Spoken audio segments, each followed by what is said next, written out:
Greetings and salutations! Welcome back to TryHackMe's Advent of Cyber 2025. Today is day 5, and looks like we're doing IDOR. Santa's little IDOR.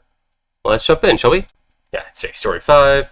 And we're going to start the target machine, and we will start the attack box.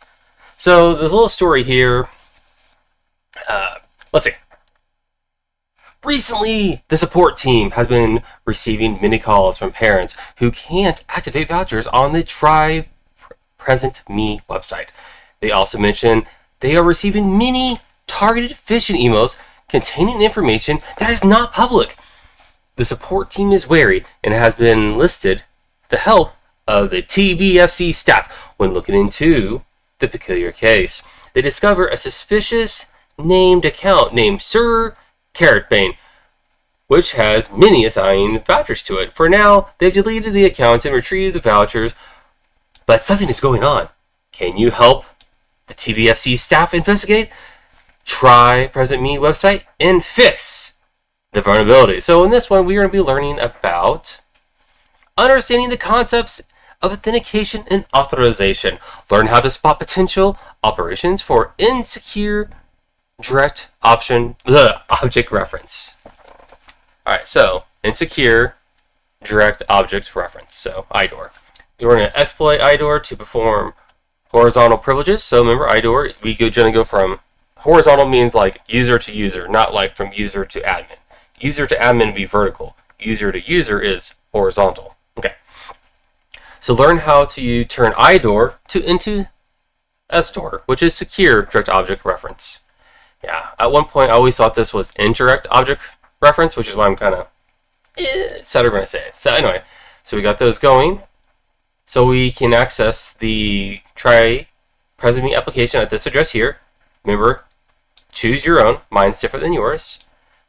And I'm going to go ahead and close this out over here. And we're going to launch the Firefox. And we might make this one bigger. We might do that. And if you remember, we go down here and push the little double arrows to do that, and it opens up in a new tab. And if we click this little minimize button, it will split that out. So we have two bigger ones here. And we'll dump this there. Okay, cool. So this takes me to the Try Present Me, and we have a login. And let's click check. And we are amazing, my friends. We are amazing. So pretty much just talking about what IDOR is. IDOR is really simple, honestly. You see, when you see like this awesome website, the blah blah blah ID something, and it says this 1001. So what we'll do with that is we can move the digit go up or go down. And so if you see down here, like 1001 is Alice, 1002 is Bob, 1003 is Carol, and so forth and so on. And if we can change that, we might be able to view resources and privilege knowledge. So we might be Alice, logged in as Alice, but we could actually get the resources of Bob, or even delivered, or Daniel, or something, you know. So, move it on down. So we find out our username is going to be this Niles here. Niels, probably. And then we need the password, which is this right here. And we should be logging in. And yeah, we'll never remember what passwords in our browsers because we're good little boys and girls and all between. So we'll keep on scrolling down here. It's going to show us this page that we're going to log into, which, yep, shows us our email address at the top. It shows us our ID number thing, our address. It shows we have a few children. We got Bilbo, we got Johnny, another Johnny. Weird. We have test type 1 and test 2. It's a bunch of vouchers. Let's get rid of that button there. Yeah. Feels like my VM's a bit sluggish. You guys feel that kind of stuttering as I'm trying to scroll? Kind of weird, huh? Alright. So, I'll keep on going here. So, it's going to want us to use the developer tools. And we get there by right-clicking on the page, and then we'll click Inspect. And then it wants us to go to the network tab, right there, the network tab.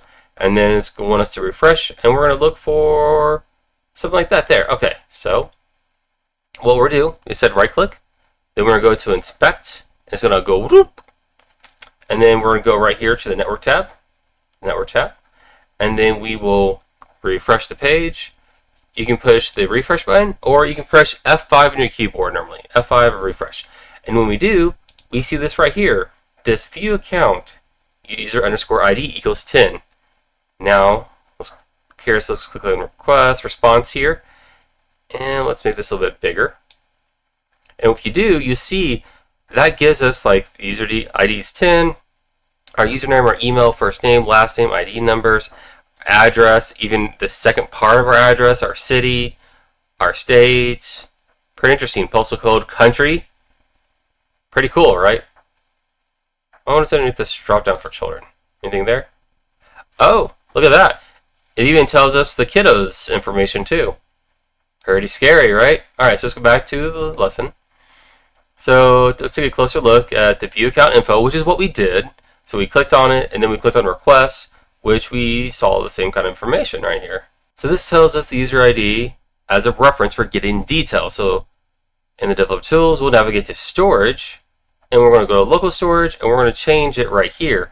So we'll double click on the value of auth user, which is this one here. And if we find the user ID field, and we are going to change it, we're going to do an IDOR attack to it. Okay? And we're going to see what happens. So we go to storage. Then we go to local storage. We click on this one here.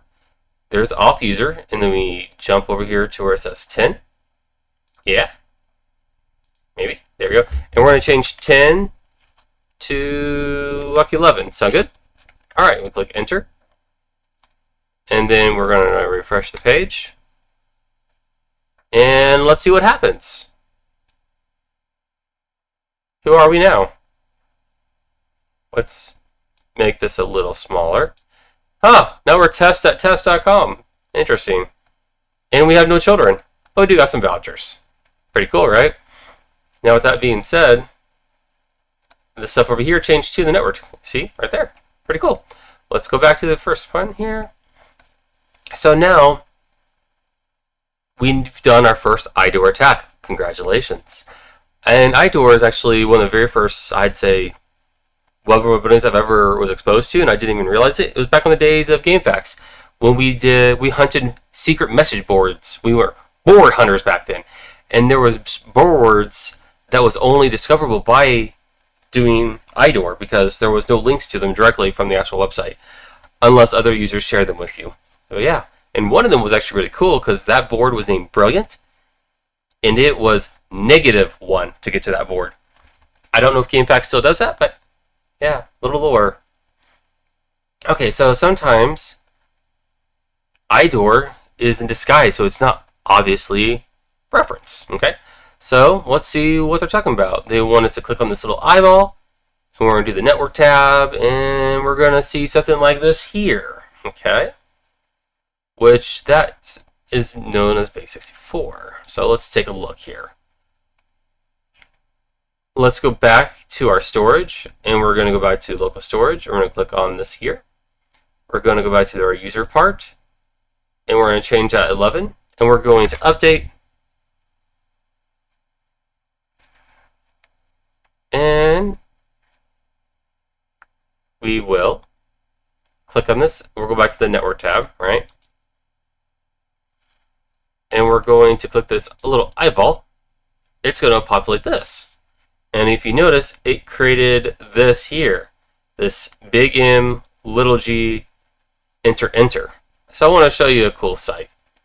I have no idea what that stuff was there. So we'll go to CyberChef, and we click on this. And I want to show you a cool trick. So you see, it's like 2 base64. We're going to jump that in my recipes. And we're going to type 1. And you notice the output is big M, big Q, enter, enter. But if we change this to a 2, it's big M, little g, O equal. Let's go back. Let's go back, shall we? Kind of interesting, right? Oh, hold on. Sorry. Now it's big M, little g, equal, equal. The problem was I hit to enter. See, if I hit enter the character turn, it changed that to a 0, an O right there. See, little differences can make big changes. So what we know that is encrypted, or encoded rather, not encrypted, encoded with base64, which it's talking about that right here. Okay? So you could still perform IDOR by changing that value. So in digest, object remains. Encoding isn't the only way to hide IDOR. It's just curious. But yeah, that right there, can't exactly edit this here, but maybe with something like Burp Suite, we could. Go ahead and close out of him. So encoding isn't the only thing that can be used to hide potential IDOR vulnerability. Sometimes the value may look like a hash, such as MD5 or SHA-1. If you want to see what that would look like, let's take a look at the request that happens when you click on the edit icon next to a child. Alright, so we still have this up. Now, if we click the edit button, something else pops up. It's this one right down here. Okay. So we go back to header here. I want you to see it says MD5, and you got this string of random characters. So if we, right click this, and we copy all the values, and say we go to something like, so if we take the hash from down here, and we copy it, we can dump it here, like I have, and it will actually tell us that this is an MD5. And if you're curious for a recipe, we can just trash that part and type in MD5 up here. Dump that in. And you'll see that 2 equals the same hash that we just had. Okay? Crazy. So again, that's another form of IDOR. We could just say, like CyberChef, say if we wanted to know what 3 was, bam, we'd put that instead. So let's continue down. While the string may look random, but further for investigation, we can tell that it's a type of hash. If we understand what the value was used to generate the hash, then we can perform IDOR attack by simply replicating that hash function, which we just showed we could do that via CyberChef, and we can figure out what kind of hash it was by using hash identifier. So there we go. So it's deterministic. Obviously, it's reproducible. Sometimes you have to dig quite deep for IDOR. Sometimes IDOR is not as clear. Sometimes the IDOR stems from actual algorithms being used. In the last case, let's take a look at our voucher. While the values may look random, we need to investigate what algorithm was used to generate them. Their format looks like UID. So that stands for Universal Unique Identifier. It is a 128-bit value used to uniquely identify an object, entity, or information within a particular system or knowledge database. So let's use a website such as this one here, the UUID decoder. All right, sounds fun. All right, here it is. Sounds good. Look at this. Yeah, cool. So to try to understand what UID format was used, copy one of the vouchers to the website for decoding. You see something like that down there. Okay. Let's go ahead and exit out of all these. Maybe. There we go. Yeah, this VM is like running really sluggish for me. I'll just grab like this one down here. And if you look, like some of the ending was there, but you can see these middle parts are different. Right? I think so. I have no idea why Bloodhound is starting.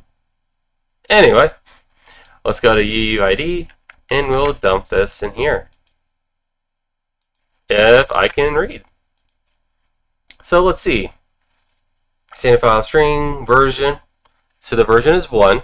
It's time and node based, which means these are, the out part of the algorithm is based on time. That is interesting to know. Okay. Consistently checked. At 2025, October 8th, it looks like. Interesting. So maybe around 3 UTC time? So 1500, 13, 3. Alright, so let's continue back here. While these look completely random, we can see that the UUID version 1 was used. The issue with UUID 1 is that if we know the exact time when the code was generated, we can recover the UUID. For example, suppose we knew the L's always generated vouchers between 10 to 11. In that case, we can create UUIDs that the entire time period, 3600 UUID, since we have 60 minutes and 60 seconds and a minute, which we could use in a brute force attack to aim to recover valid vouchers and get more gifts, which is probably what is going on in the story above. Remember, the guy got more vouchers, people were getting spammed because their information was probably being visible using IDOR as well, and yeah, so let's keep going here. Improve design, obliterate risk. How do we do that? So now that we learned about IDOR, let's discuss how to fix it. The best way to stop IDOR is to make sure the server checks who is asking for the data every time. It's not enough to hide or change the ID numbers. The system must confirm that the login user is authorized to see or change that information. Think of zero trust. Don't rely on tricks like base64 or hashing the ID. These can still be guessed or decoded. Instead, keep all the real permission checks on the server. Whenever a request comes in, check, does this user own or have permission to view this item? Using random or hard to guess IDs for public links, but remove the random ID alone doesn't make your app safe. Always test your app by trying to open another user's data and making sure it is blocked. Finally, record and monitor failed access attempts. This can be early signs of detection of someone trying to exploit IDOR and gives your defenders time to react. Alright, time for the questions. Are you guys ready? So what does IDOR stand for? Insecure Direct Object Reference. Do I know how to spell that without a bunch of typos? No. So we're going to come up here, and we are going to copy that. Whee! Okay. So we're going ahead and paste this. Yeah! So what type of privilege escalations are most IDOR cases? So if you guys remember, IDOR, is it vertical or is it horizontal? Do you remember? Looky there. It says horizontal. If you guys remember, horizontal is like from user to user, but vertical is user to admin. Something like that. Or power user, maybe. Alright, so exploiting IDOR found in the view accounts. Parameter, what is the user's ID of the parent with 10 children? Somebody has 10 kids, and we're going to find out who. Working together. So we're going to bring up the F12 again here, and we're going to go to storage, and we're going to click there. Or no, we'll click local storage, and then click here, then here. We know 11 wasn't it, so let's try 12, and refresh. What do we get? What do we get? No kids. Let's try. If it'll let me. Let's try 13. What do we get?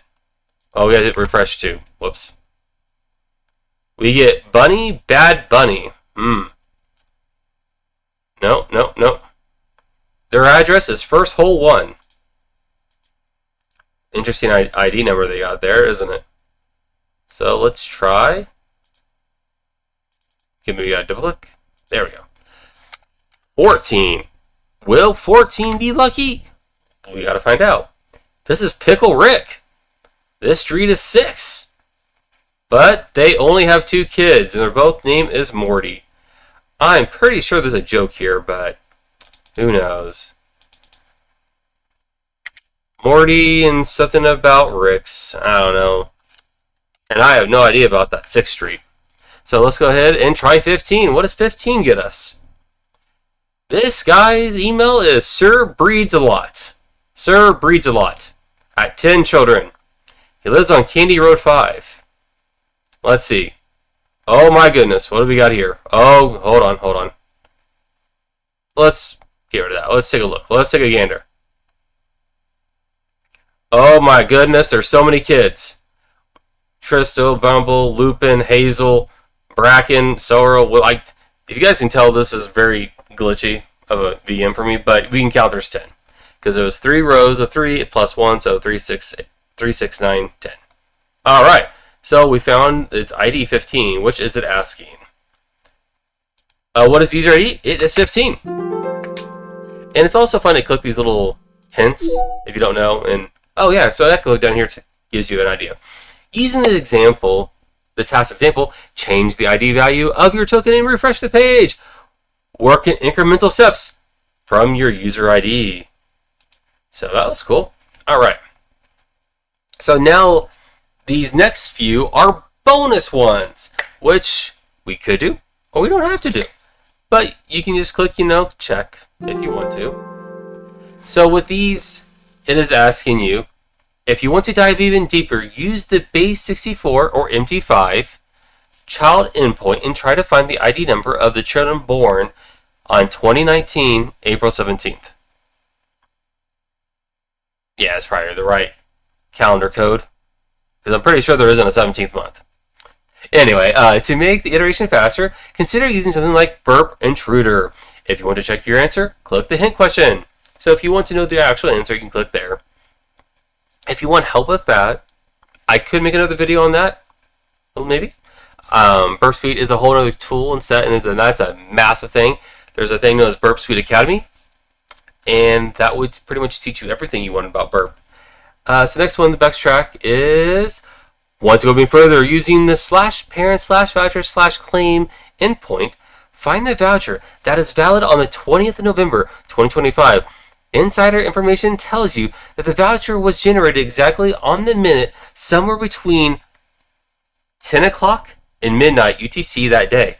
What is the voucher code? If you want to check your answer, click the hint. Or we click check. That is a little rougher in my opinion to do. This one up here, I have a good idea how to do that. We could just generate a whole bunch of codes using like CyberChef. I bet you could create a Python script to do it if you really wanted. And then we throw that into Intruder and go, and we could look at the fields and just go check in each one. But let's look over here. But with how slaggy the VM is going, I don't want to mess with it in there very often today. And if you enjoy this, you should check out this room IDOR and complete it. And you check there, and woo! You did it! Oh goodness! Back to 20 extra XP for the next 1 hour and 30 minutes. Oh my goodness. This is new. I've not seen this before. Well, that is interesting. Cool. Whee! Okay, anyway. So, that's fun. So guys, I hope you had a wonderful day. Hope this will help you. And I'll catch you next time. But hey, if you found any value, feel free to drop a comment, a like, sub, whatever that may be. But honestly, be secure, be safe. Take care of other people around you. Alright, bye-bye.